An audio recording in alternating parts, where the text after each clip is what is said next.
Namaste friends, welcome to infinitypimath. Let us find all positive integer solution for x and y for this equation. And we can write this equation as taking xy as LCM. Here we can write it as y plus x is equal to 1 upon 10. Now cross multiplying this equation, we can write it as 10y plus 10x is equal to xy. Bringing this portion on the right hand side of this equation, we can write this as xy minus 10x minus 10y is equal to 0. Now taking common x in between these two terms, we can write this as y minus 10. And for this term, if I take common as minus 10, here only y is there. But I want to put this term as y minus 10. If I am putting this y minus 10, actually I am adding minus 10 into minus 10, that is plus 100. If I am adding plus 100 here, then I have to subtract minus 100 here. Then I need to write it as equal to 0. Then from this term, I can write this equation as y minus 10 whole multiply with x minus 10 minus 100 is equal to 0. Now this equation we can write y minus 10 multiply with x minus 10 is equal to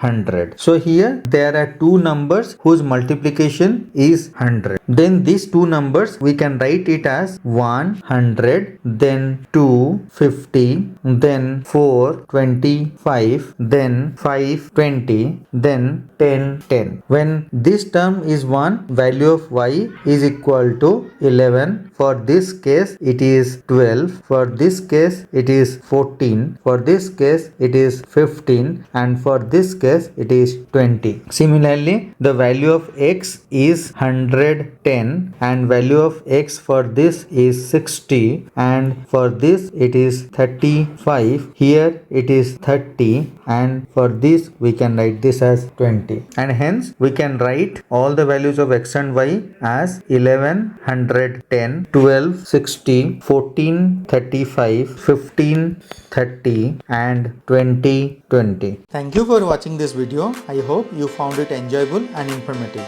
If you did, I kindly ask for your support by liking, sharing and subscribing to this channel. Thanks again. Until next time, take care and bye bye.